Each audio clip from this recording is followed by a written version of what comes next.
Bergen-Belsen était un camp de concentration où la violence ne provenait pas uniquement des ordres supérieurs, mais aussi de ceux qui gardaient les prisonniers au quotidien.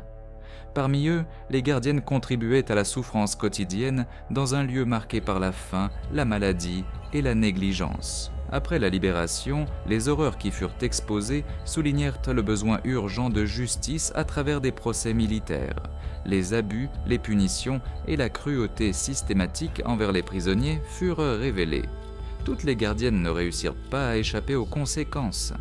Plusieurs furent arrêtés, jugés et condamnés lors de procédures visant à mettre fin à l'impunité. La gravité de ce qui avait été vécu dans le camp laissa une blessure difficile à guérir. Les témoignages, documents et images recueillis après la libération ne laissèrent aucun doute sur ce qui s'était passé. Mais qu'advint-il de ces femmes qui avaient participé à la terreur du camp? Ont-elles vraiment payé pour ce qu'elles avaient fait? Musique, la libération, découverte de l'horreur. En avril 1945, les forces britanniques et canadiennes arrivèrent au camp de concentration de Bergen-Belsen, en Basse-Saxe, en Allemagne. Bien que les rapports affirmaient qu'ils ne détenaient que des prisonniers de guerre, ce qu'ils trouvèrent était bien pire. Des dizaines de milliers de cadavres non enterrés et environ 60 000 personnes vivantes mais gravement malades. La plupart d'entre eux étaient juifs. Le 15 avril, les soldats du 63e régiment anti-chars britannique furent les premiers à entrer dans le camp. Rien de ce qu'ils avaient vu pendant la guerre ne les avait préparés à quelque chose d'aussi terrible. Des piles de corps, des survivants à peine conscients et des maladies hors de contrôle. À partir de ce jour, environ 500 personnes mouraient chaque jour à cause de l'épidémie de typhus et de la malnutrition. Bien que Bergen-Belsen n'ait pas été créé comme camp d'extermination, les conditions extrêmes en firent l'un des camps les plus meurtriers. Rien que dans les derniers mois avant sa libération, près de 35 000 prisonniers moururent. Le premier contact eut lieu lorsqu'un émissaire allemand avec un drapeau blanc demanda une trêve, alertant les Britanniques sur la propagation du typhus. Au début, les officiers hésitèrent, mais ils décidèrent d'avancer vers le camp. À leur arrivée, ils virent immédiatement que la situation était bien pire que prévu. Après la libération, de nouveaux problèmes surgirent. De nombreux survivants moururent durant la première semaine parce que leur corps ne pouvait pas supporter les aliments riches qu'on leur donnait. Le manque d'expérience dans ce type d'urgence rendit la gestion de la crise très difficile. Les Britanniques organisèrent l'enterrement des milliers de morts. Ils forcèrent Nahi, les gardes SS, capturés à ramasser et enterrer les corps, travaillant sans gants ni protection. Cette tâche exposa beaucoup d'entre eux au typhus et à d'autres maladies. Dans les semaines suivantes, 17 membres du personnel SS moururent du typhus. De plus, 3 furent abattus après avoir tenté de s'évader. Dans les premiers jours, il y eut de la confusion dans le camp. Comme il n'y avait pas assez de personnel britannique pour contrôler la situation, ils permirent aux troupes hongroises de continuer à le garder. Cela conduisit à des incidents où certains prisonniers, cherchant désespérément de la nourriture, furent tués. L'épidémie de typhus continua de se propager. Il n'y avait pas assez de médicaments, ni même les conditions minimales d'hygiène. De nombreux prisonniers furent transférés dans un ancien camp militaire voisin, où ils commencèrent à recevoir de meilleurs soins. Bien qu'il fût déjà trop tard pour des milliers d'entre eux, la scène à l'intérieur du camp était désolante. Des enfants seuls, des adultes incapables de marcher, des corps sans vie mêlés à la boue et une puanteur insupportable qui imprégnait tout l'environnement. Les quelques hôpitaux improvisés se remplirent immédiatement. Avec le temps, les Britanniques réussirent à rétablir un certain ordre. Ils installèrent des hôpitaux de campagne, distribuèrent une nourriture appropriée pour la malnutrition sévère des survivants et commencèrent à nettoyer les lieux. Ils forcèrent ainsi les anciens gardes SS à enterrer les morts de la même manière humiliante dont ils avaient à traiter leurs victimes. On ne leur donna pas assez de nourriture ni de protection et ils travaillèrent sous des menaces constantes. La libération de Bergen-Belsen apporta la liberté, mais elle montra aussi que la souffrance de beaucoup était loin d'être terminée. Les séquelles physiques et émotionnelles allaient durer longtemps. Cet événement devint l'un des moments les plus importants pour montrer au monde les horreurs des camps de concentration. Les images capturées par les soldats britanniques circulèrent largement et servirent de preuve cruciale lors des procès pour crimes de guerre. Les procès de Belsen, le début de la justice. 5 mois après la libération de Bergen-Belsen, les procès pour juger les responsables commencèrent. Ce processus, connu sous le nom de procès de Belsen, fut l'un des premiers efforts majeurs pour traduire en justice ceux qui avaient participé aux crimes du régime nazi. Le tribunal militaire britannique fut installé dans un ancien gymnase de la ville de Lunebourg, en Allemagne.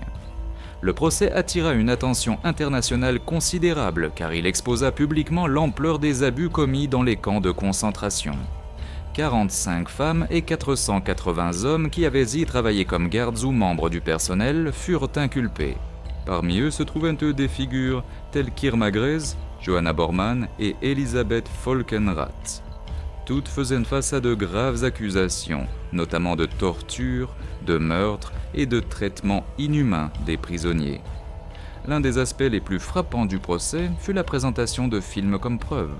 C'était la première fois dans l'histoire que des enregistrements vidéo étaient utilisés pour prouver des crimes de guerre. Les images montraient l'horreur découverte à Bergen-Belsen et laissèrent une impression indélébile sur les juges, les avocats et les spectateurs. Le processus judiciaire révéla de nombreux détails sur la vie quotidienne dans le camp. Punitions brutales, marches forcées, utilisation de chiens pour attaquer les prisonniers et conditions de faim extrêmes. Des récits de survivants émergèrent également, ceux qui, malgré leur faiblesse, témoignèrent courageusement contre leurs anciens bourreaux. Le procès dura 2 mois. À la fin, 677 personnes furent condamnées lors de diverses procédures tenues dans la zone britannique d'Allemagne entre 1945 et 1949. Parmi elles, 230 furent condamnées à mort. Les exécutions furent principalement effectuées à la prison de Hamelin. Albert Pierrepoint, le bourreau le plus expérimenté de Grande-Bretagne, fut chargé d'exécuter les sentences. Au total, 191 hommes et 10 femmes furent pendus sous sa supervision. Parmi les femmes exécutées se trouvaient Irma Grez, Johanna Bormann et Elisabeth Folkenrath. Elles furent pendues le 13 décembre 1945, après que leurs crimes eurent été prouvés par des preuves directes et des témoignages. Pendant les procès, certains tentèrent de se défendre en affirmant qu'ils ne faisaient qu'obéir aux ordres. Cependant, les témoignages des victimes et les preuves montrèrent que beaucoup avaient agi avec cruauté de leur propre initiative. Dans plusieurs cas, des témoins décrivirent comment les gardiennes battaient les prisonniers, les envoyaient à la mort ou les humiliaient sans aucune nécessité. D'autres témoignèrent de l'utilisation de chiens dressés pour attaquer ceux qui n'obéissaient pas assez vite. Le procès souligna également le rôle que la faim jouait comme outil de contrôle. De nombreux prisonniers moururent non seulement de maladies, mais de malnutrition sévère délibérément infligée. Le tribunal appliqua le droit militaire britannique pour juger ces crimes. Bien que certains accusés aient reçu des peines plus légères, les cas les plus graves se terminèrent par des condamnations à mort. L'organisation du procès permit de recueillir des témoignages et une documentation qui serait essentielle pour des procès ultérieurs comme ceux de Nuremberg. Malgré la gravité des procédures, tous les criminels ne furent pas traduits en justice. Certains réussirent à s'échapper ou reçurent des peines moindres.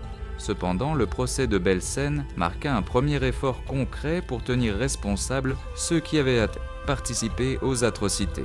L'impact de ce procès fut immédiat. L'opinion publique en Grande-Bretagne et dans d'autres pays alliés fut choquée en apprenant les détails de ce qui s'était passé. Les images des cadavres, les récits des survivants et les aveux des accusés servirent à montrer de manière irréfutable l'étendue de l'horreur. Le procès de Belsen ne jugea pas seulement les coupables, mais devint aussi un rappel pour le monde. Il montra que les crimes de masse ne resteraient pas impunis et établit un précédent pour la justice internationale dans les années à venir. Bien que les survivants ne purent récupérer tout ce qu'ils avaient de perdu, au moins ils virent leurs bourreaux faire face aux conséquences de leurs actes. Albert Pierrepoint, le bourreau des sentences. Lorsque les procès de Belsen prirent fin, la phase d'exécution des condamnés commença. La tâche incomba à Albert Pierrepoint, le bourreau le plus expérimenté de Grande-Bretagne. Pierrepoint venait d'une famille vouée à cette profession. Son père et son oncle avaient également été bourreaux officiels. Dès son jeune âge, Albert sut qu'il voulait suivre la même voie. En 1932, à l'âge de 27 ans, il effectua sa première exécution en tant qu'assistant et en 1941, il agissait déjà comme bourreau principal. Il était connu pour son professionnalisme et sa précision. Il calculait toujours soigneusement la longueur de la corde en fonction du poids et de la taille de la personne pour assurer une mort rapide. Au cours de sa carrière, Pierre Point exécuta plus de 600 personnes, y compris des criminels de droit commun, des espions et, après la guerre, des criminels de guerre nazis. Pour les exécutions en Allemagne, il fut transféré à la prison de Hamelin en Basse-Saxe. Là, une potence spéciale fut installée dans une aile séparée du bâtiment principal. La structure permettait des pendaisons doubles, bien que dans certains cas, les exécutions fussent effectuées une à la fois. Le 13 décembre 1945 fut l'un des jours les plus intenses. Ce matin-là, Pierre Point pendit 3 femmes et 10 hommes, tous condamnés pour des crimes à Bergen-Belsen. Parmi eux se trouvaient Irma Grese, Johanna Bormann et Elisabeth Volkenrath. Les exécutions de femmes devaient être supervisées par une officière de prison. Néanmoins, Pierre Point insista pour diriger personnellement toutes les procédures. Selon les rapports, Irma, à peine âgée de 22 ans, marcha vers la potence, sans perdre son sang-froid. Elle tenta de résister à la mise en place de la cagoule, mais les gardes la maîtrisèrent. On dit qu'elle cria « Schnell » en allemand, juste avant que Pierre Point n'actionne le levier. L'exécution de Grise ne fut pas aussi rapide que d'habitude. L'ajustement de la corde n'était pas correct, et la jeune femme mourut par strangulation au lieu d'une rupture immédiate du cou. Certains témoins interprétèrent cela comme un acte délibéré de Pierre Point, bien que les rapports officiels ne le confirment pas. Johanna Bormann fut la suivante. De petite taille et complètement abattue, elle n'offrit aucune résistance. Sa mort fut rapide et sans complications. Elisabeth Volkenrath, qui avait également fait face à de graves accusations, monta sur l'échafaud peu après. Elle avait été responsable de la supervision des prisonnières d'Auschwitz et Bergen-Belsen. Son exécution fut effectuée rapidement. Après les femmes, Pierre Point procéda à la pendaison des 10 hommes. Sur la potence double, ils en faisaient tomber 2 à la fois, réduisant le temps nécessaire pour exécuter les sentences. Pierre Point travaillait avec une petite équipe qui comprenait des assistants pour gérer le processus et préparer les condamnés. Chaque mouvement était rapide et calculé. Durant son séjour en Allemagne, Pierre Point exécuta 226 personnes entre 1945 et 1949. Certains jours, il effectuait plus de 10 exécutions. Malgré son efficacité, Pierre Point considérait son travail comme un devoir, non comme une source de satisfaction personnelle. Il s'efforçait de rendre chaque exécution aussi rapide et humaine que possible dans les limites de la procédure. En 1956, après un désaccord avec le gouvernement sur des questions de paiement, Pierre Point décida de prendre sa retraite. Il soumit sa démission immédiatement et n'exerça plus jamais. Il passa ses dernières années à tenir un pub avec sa femme à Southport, près de Liverpool. Il mourut en 1992 à l'âge de 87 ans. Grese, la bête d'Auschwitz et Bergen-Belsen. Irma Grese est l'un des noms les plus mémorables parmi les gardiennes des camps de concentration nazis. Son histoire commença en 1923 à Wreschen, en Allemagne. Elle grandit dans une famille modeste et fit face à une enfance marquée par des tragédies familiales, comme le suicide de sa mère alors qu'elle n'avait que 13 ans. Après avoir quitté l'école à l'âge de 14 ans, elle travailla dans des fermes et des commerces locaux. En 1939, elle rejoignit un sanatorium dirigé par des médecins nazis en tant qu'assistante. Là, elle fut exposée à des expériences médicales sur des prisonniers, une expérience qui allait influencer son comportement futur. À l'âge de 18 ans, Grese entra au camp de concentration de Ravensbrück pour être formée comme gardienne. En 1943, elle fut affectée à Auschwitz, où elle acquit rapidement une notoriété pour sa cruauté. Elle supervisait plus de 18 000 prisonnières, dont beaucoup étaient des juives hongroises.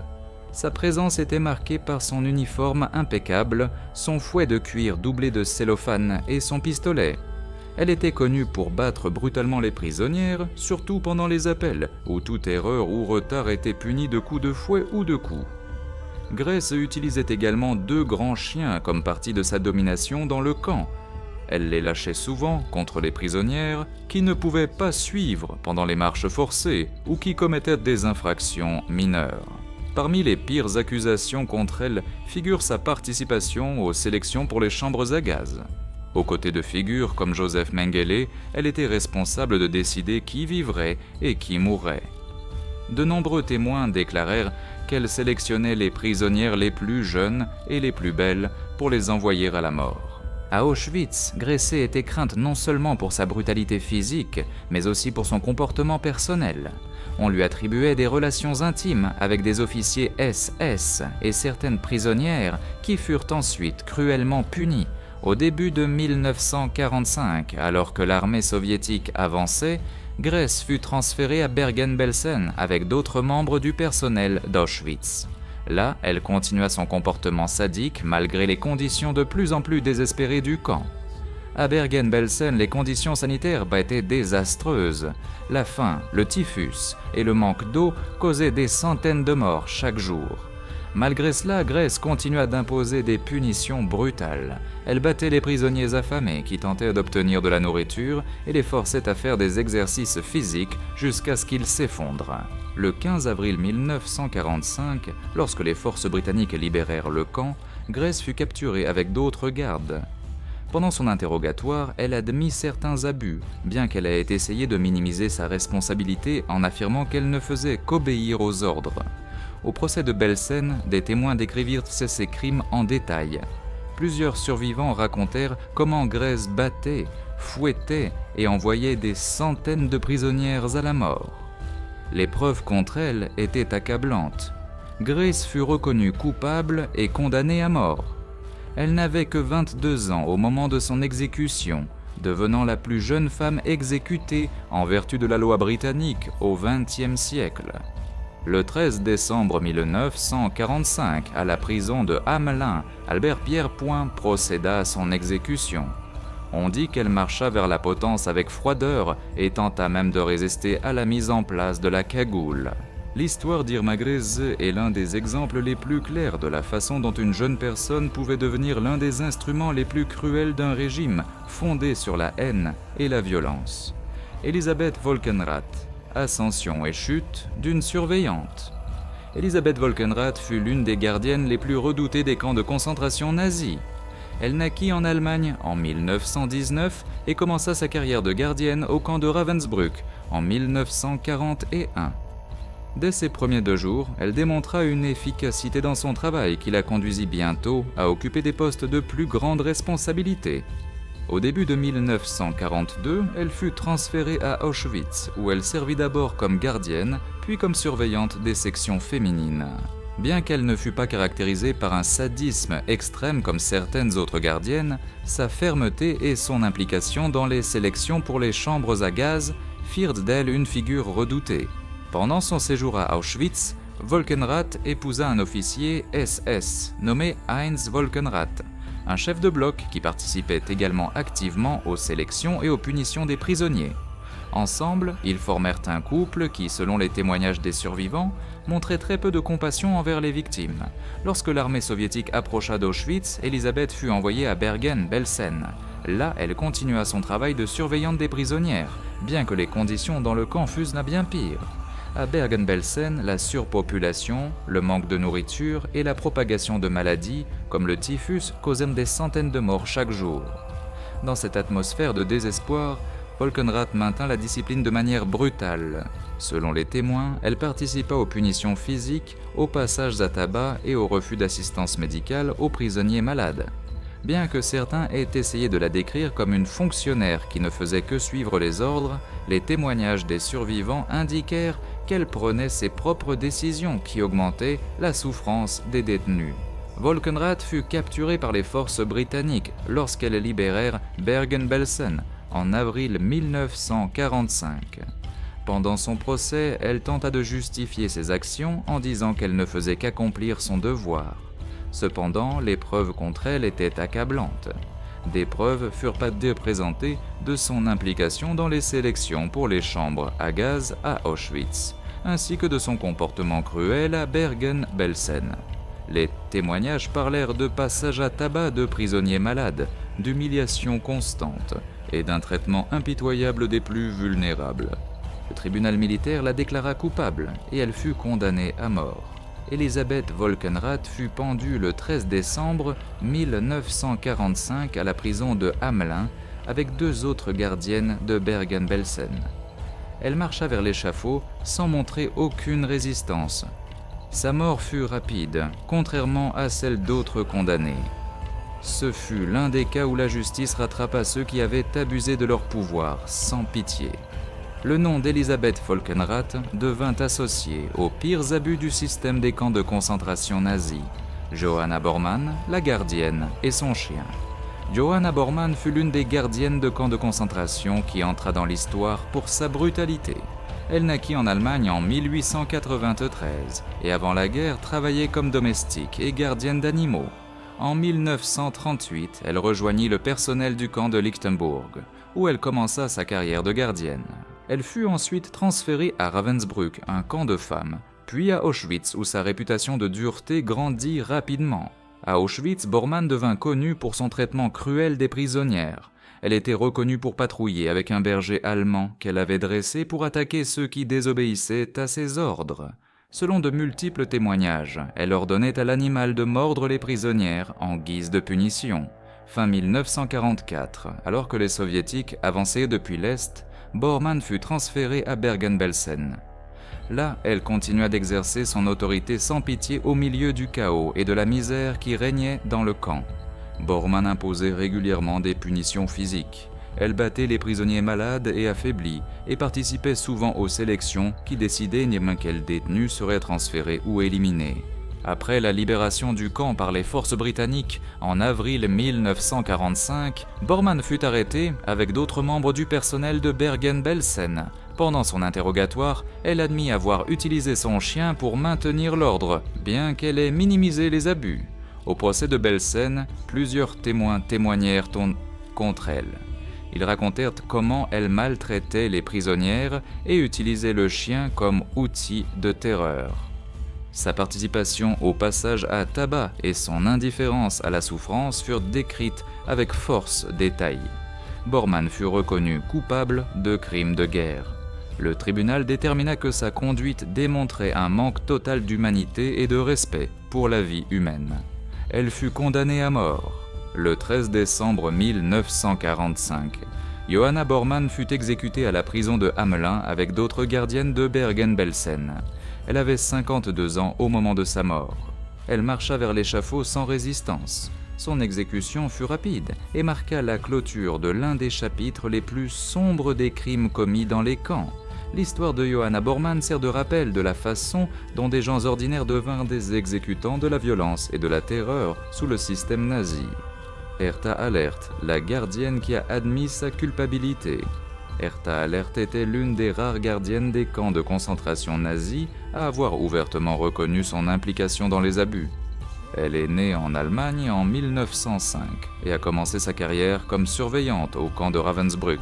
Avant de rejoindre le système des camps, elle travaillait comme aide-cuisinière dans des établissements civils. Elle n'avait aucune formation militaire ni expérience dans le domaine de la sécurité.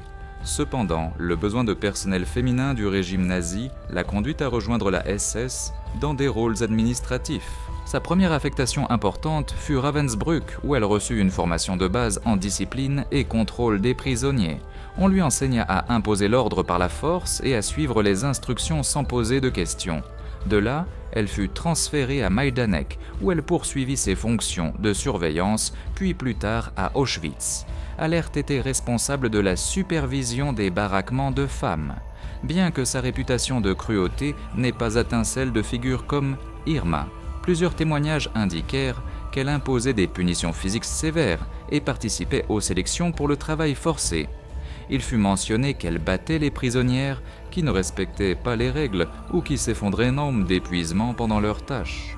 Au début de 1945, alors que la situation du Troisième Reich se détériorait et que les fronts reculaient, Alert fut transférée à Bergen-Belsen. Là, elle servit comme assistante dans l'organisation du camp pendant ses derniers et pires mois. À Bergen-Belsen, la vie était presque invivable, les maladies se propageaient de manière incontrôlable. il n'y avait pas assez de nourriture et les corps s'entassaient sans être enterrés. Au milieu de ce chaos, Alert essaya de maintenir un semblant d'ordre, bien que par des méthodes brutales. Malgré les conditions extrêmes, elle continua à imposer la discipline parmi les prisonnières. Après la libération du camp par les forces britanniques, Alert fut arrêtée. Lors de son interrogatoire, elle admit avoir battu des prisonnières et utilisé la force pour imposer la discipline. Elle reconnut que les conditions du camp étaient horrifiques, mais prétendit avoir essayé de maintenir le contrôle dans une situation désespérée. Au procès de Belsen, son attitude différa de celle des autres accusés. Elle ne nia pas les abus, bien qu'elle tentât de les justifier en disant qu'elle suivait les ordres de ses supérieurs et agissait dans les conditions extrêmes du camp. Elle déclara également qu'elle avait parfois essayé d'aider certaines prisonnières quand c'était possible. Son témoignage attira l'attention par la franchise avec laquelle elle décrivit le fonctionnement interne des camps et le rôle que jouaient les gardiennes.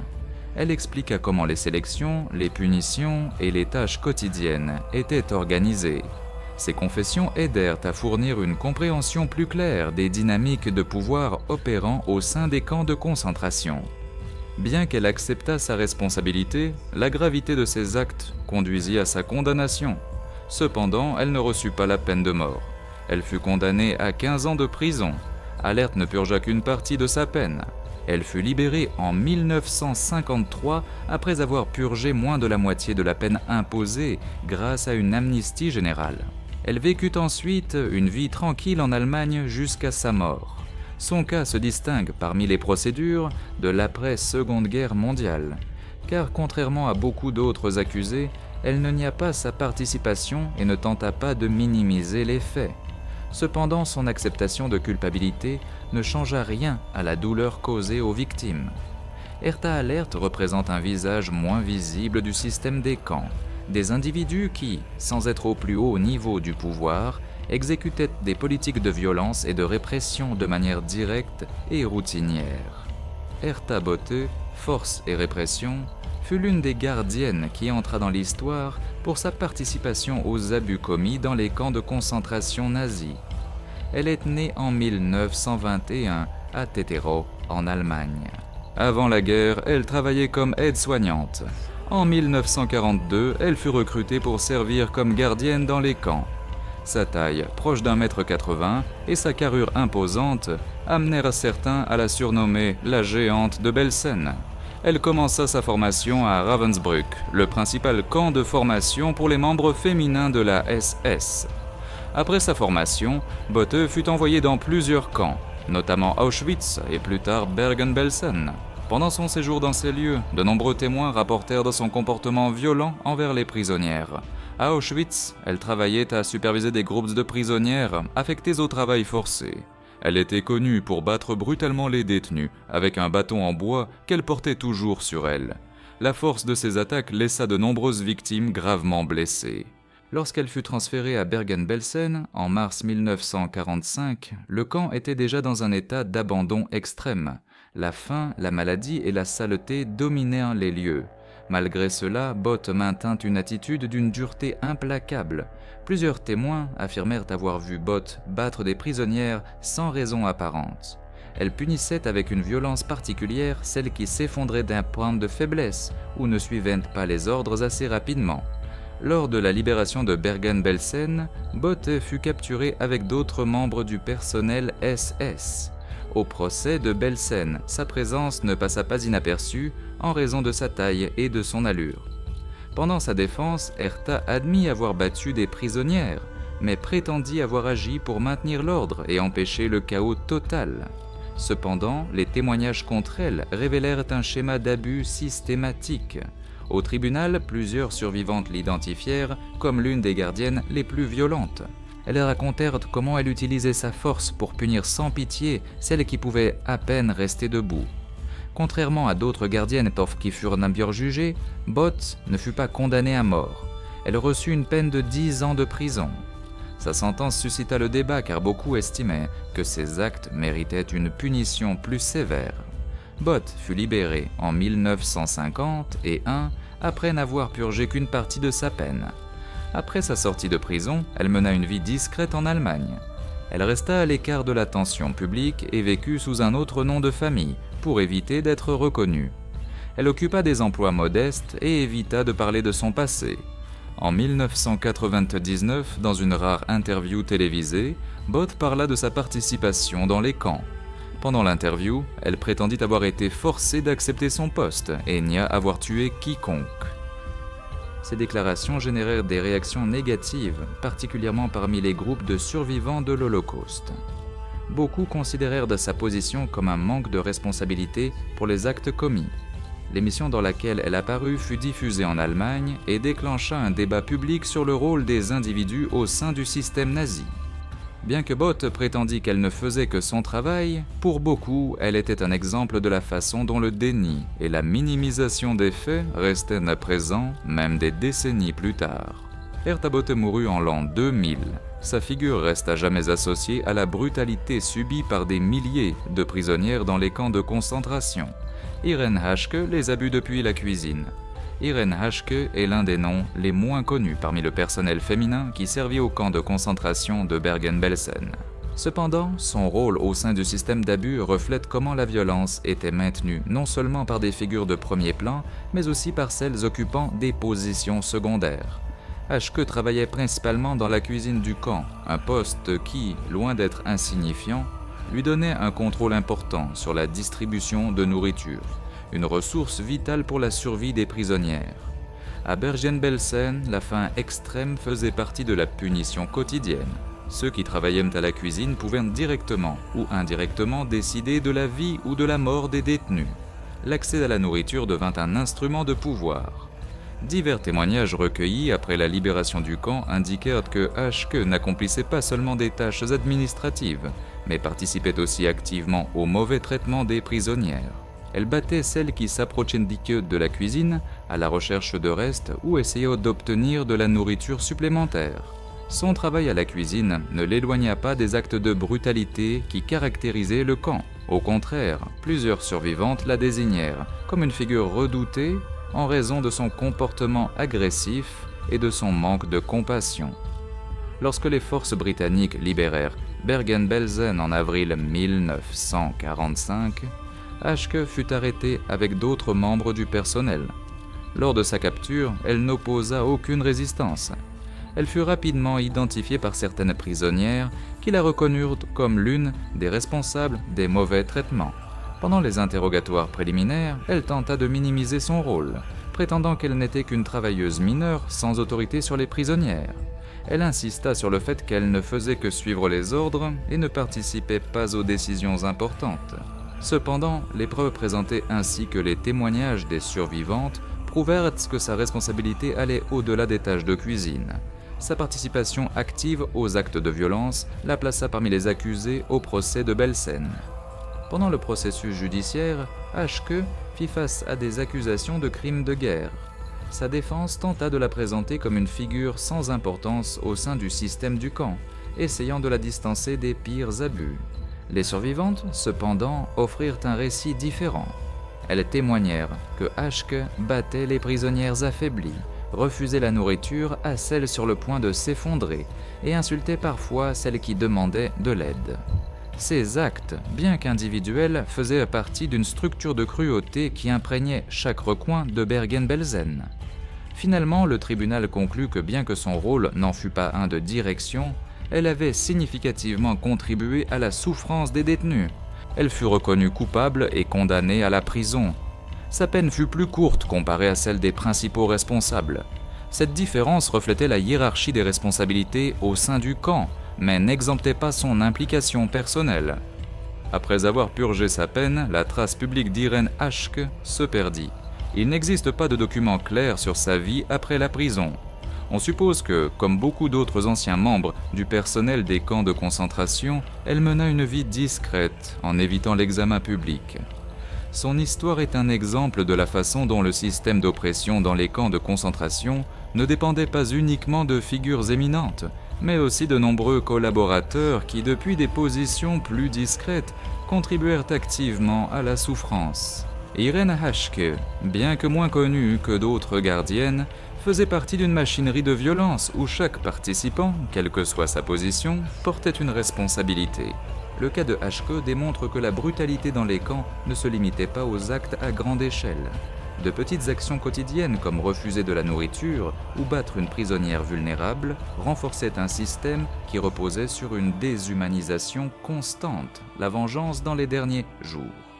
La libération de Bergen-Belsen le 15 avril 1945 par les forces britanniques ne mit pas seulement fin au contrôle nazi sur le camp, mais déclencha également des épisodes de violence parmi les prisonniers eux-mêmes qui venaient d'être libérés. Après des années d'abus, de faim et de mort, la rage accumulée de nombreux détenus explosa contre le personnel SS et les soi-disant capos, des prisonniers privilégiés qui collaboraient avec les gardes en échange de meilleures conditions. Les capos étaient hâte pour la plupart des prisonniers qui avaient assumé des rôles de contrôle au sein du camp. Ils organisèrent le travail, maintenaient l'ordre et participaient souvent aux punitions. Pour les autres prisonniers, ils représentaient une extension de l'oppression quotidienne. Avec la chute du système nazi à Bergen-Belsen, les Britanniques furent submergés par l'ampleur de la crise humanitaire et ne purent pas immédiatement contrôler tous les secteurs du camp. Dans ce vide de pouvoir, des actes de vengeance spontanés éclatèrent. Plusieurs témoins racontèrent que dans les jours suivant la libération, certains capos furent battus à mort par des groupes de prisonniers en colère. D'autres furent traînés hors des baraquements et exécutés sommairement. La violence fut également dirigée contre le personnel SS capturé dans le camp. Bien que les Britanniques tentèrent de protéger les prisonniers des représailles incontrôlées, dans plusieurs cas ils ne purent empêcher les lynchages. Les conditions chaotiques, la faim, la maladie et le manque de structure rendaient mince et presque impossible le maintien de l'ordre pendant les premiers jours. Les officiers britanniques concentrèrent leurs efforts sur le sauvetage des vies, le contrôle de la propagation du typhus et l'enterrement des morts, laissant d'autres questions au second plan. Le ressentiment contre les capos ne se limitait pas à leur rôle de collaborateurs. Dans de nombreux cas, ils étaient accusés d'avoir profité pendant que les autres souffraient. Certains avaient abusé de leur position, maltraitant d'autres prisonniers ou volant les maigres rations alimentaires. L'absence de justice immédiate poussa de nombreux survivants à prendre les choses en main. Pour eux, voir leurs anciens oppresseurs souffrir représentait une forme de justice directe après tant de douleurs accumulées. Il n'existe pas de chiffres exacts sur le nombre de capos et de gardes qui moururent dans ces épisodes de vengeance.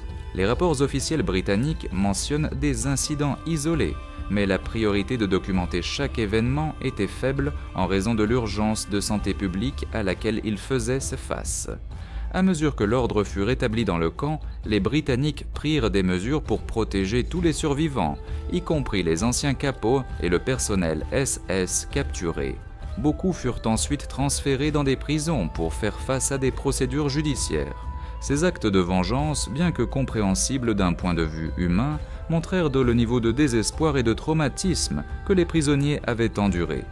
La violence de ces jours fut une réponse directe au système de brutalité qui avait caractérisé la vie à Bergen-Belsen. Les meurtres par vengeance ne furent ni organisés ni formellement dirigés. Ils furent une réaction spontanée dans un environnement où la loi et l'ordre s'étaient effondrés et où la douleur et l'injustice accumulées pendant des années trouvèrent un exutoire immédiat. Les erreurs après la chute du camp. La libération de Bergen-Belsen par les forces britanniques le 15 avril 1945 fut un moment décisif, mais elle conduisit également à une série d'erreurs qui coûtèrent de nombreuses vies qui auraient pu être sauvées. À leur arrivée, les Britanniques trouvèrent une scène de dévastation complète. Des milliers de corps non enterrés, des maladies hors de contrôle et des dizaines de milliers de survivants dans un état critique. L'ampleur de la tragédie dépassa tous les plans d'action préexistants. L'une des principales erreurs fut de sous-estimer la gravité de la situation sanitaire. Bien que le typhus se fût déjà propagé massivement, les mesures de quarantaine furent lentes à être appliquées efficacement. Dans les premiers jours, de nombreux prisonniers libérés errèrent librement dans le camp et ses environs. Ce manque de contrôle contribua à la propagation de maladies mortelles parmi les survivants et les soldats britanniques eux-mêmes. Un autre problème grave fut la distribution de nourriture. Dans une tentative d'aider, les Britanniques distribuèrent des rations militaires standards comme de la viande en conserve et des biscuits durs. Pour des prisonniers Tizatini qui avaient été dans un état de malnutrition extrême pendant des mois ou des années, ces aliments étaient impossibles à digérer. De nombreux survivants moururent de complications gastro-intestinales causées par la consommation d'une nourriture aussi lourde. Le manque de connaissances sur la façon de nourrir correctement des personnes souffrant de famine sévère eut des conséquences fatales. De plus, il y eut une pénurie initiale de personnel médical spécialisé. Bien que les Britanniques mobilisèrent des équipes de soins de santé, celles-ci furent insuffisantes pour s'occuper des dizaines de milliers de personnes gravement malades. Les hôpitaux de campagne mis en place ne purent pas répondre à la demande. De nombreux prisonniers moururent en attendant une attention médicale ou sans recevoir aucune aide efficace. Une autre erreur fut de confier des tâches de surveillance à des troupes étrangères, comme les soldats hongrois qui étaient maintenant présents au camp. Il y eut des rapports d'abus et de meurtres commis par ces gardes contre des prisonniers libérés dans les premiers jours. Il y eut également des problèmes avec l'administration de la justice immédiate. Certains membres du personnel SS furent détenus dans le même camp aux côtés des prisonniers libérés, ce qui créa des tensions et des actes de violence. Avec le temps, les Britanniques commencèrent à corriger certaines de ces erreurs. Ils firent venir des experts en nutrition pour développer des régimes spéciaux, installèrent des hôpitaux plus grands et séparèrent les prisonniers des anciens gardes. Cependant, pour beaucoup, ces améliorations arrivèrent trop tard. On estime qu'entre 13 000 et 14 000 prisonniers moururent dans les semaines suivant la libération à cause des maladies, de la malnutrition sévère et des erreurs dans les traitements initiaux. Les commandants britanniques eux-mêmes reconnurent plus tard que, bien qu'ils aient agi de bonne foi, leur manque de préparation pour faire face à une catastrophe humanitaire d'une telle ampleur contribua au nombre élevé de décès. L'expérience de Bergen-Belsen servit de leçon douloureuse. Lors des libérations ultérieures de camps dans d'autres parties de l'Allemagne, les forces alliées agirent avec plus de prudence, tirant les leçons des erreurs commises à Belsen. La libération de Bergen-Belsen fut un acte d'humanité, mais elle révéla également les difficultés de gérer une souffrance massive et les conséquences d'être mal préparé pour faire face à une catastrophe d'une telle ampleur. Joseph Kramer, l'homme face à la justice. Joseph Kramer fut l'une des figures les plus éminentes au sein du système des camps de concentration nazis. Il est né en 1896 à Munich, en Allemagne, et rejoignit le parti nazi et la SS en 1932. Sa carrière au sein des camps de concentration commença à Dachau, où il servit comme garde. Il travailla ensuite à Sachsenhausen et Mauthausen, acquérant de l'expérience dans l'administration des prisonniers. En 1940, il fut transféré à Auschwitz, où il occupa des rôles administratifs et de supervision. Pendant son séjour à Auschwitz, il fut impliqué dans l'organisation interne du camp et dans la supervision du travail forcé. En 1944, Kramer fut nommé commandant d'Auschwitz-Birkenau, le principal centre d'extermination du complexe d'Auschwitz. Il supervisa l'arrivée des transports de prisonniers et les sélections qui décidaient qui seraient envoyés aux chambres à gaz. Son passage à Birkenau fut marqué par son efficacité dans l'exécution des ordres du régime nazi. Il fut décrit comme un homme froid, méthodique et complètement loyal envers ses supérieurs. Lorsque les troupes soviétiques avancèrent vers Auschwitz, fin 1944, Kramer fut transféré à Bergen-Belsen pour assumer le commandement du camp pendant sa phase finale. Contrairement à Auschwitz, Bergen-Belsen ne disposait pas d'installations d'extermination comme des chambres à gaz. Cependant, sous sa direction, les conditions du camp se détériorèrent rapidement. La surpopulation, le manque de nourriture et l'effondrement des installations sanitaires conduisirent à une catastrophe humanitaire. Des milliers de prisonniers mouraient chaque semaine de faim, de maladie et de négligence. Pendant son administration, Kramer montra peu d'initiatives pour améliorer les conditions de vie des prisonniers. Bien qu'il fût conscient de la situation, il ne mit pas en œuvre de mesures efficaces pour arrêter les morts massives. Lorsque les forces britanniques arrivèrent à Bergen-Belsen, elles trouvèrent Kramer au camp. Il fut immédiatement arrêté et photographié alors qu'il marchait dans le site avec des soldats britanniques, montrant les conditions inhumaines qu'il avait permises.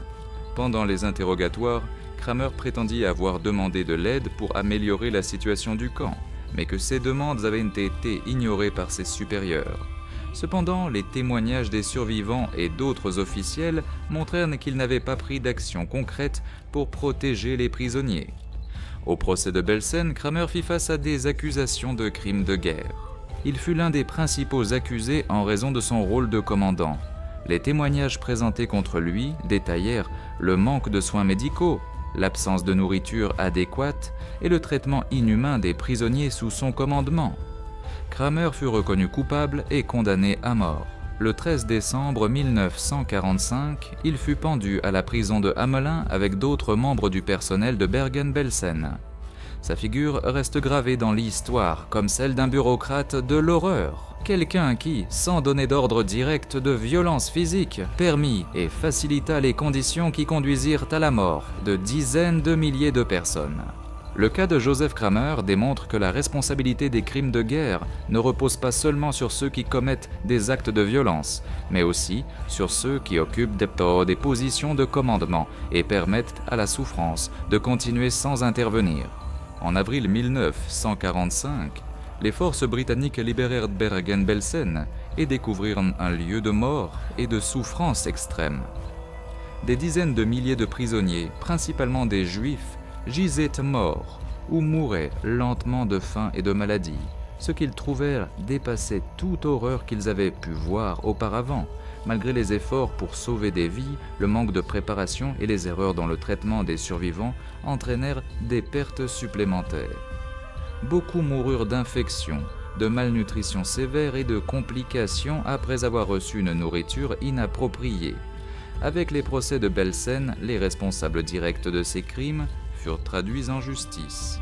Des figures telles que Irma Grese, Elisabeth Volkenrath et Joseph Kramer furent jugés, condamnés et exécutés. Il fut démontré que la cruauté de ceux qui donnaient les ordres comme de ceux qui les exécutaient ne serait pas ignorée. Les exécutions menées par Albert Pierre Point clôturèrent l'un des chapitres les plus sombres du camp.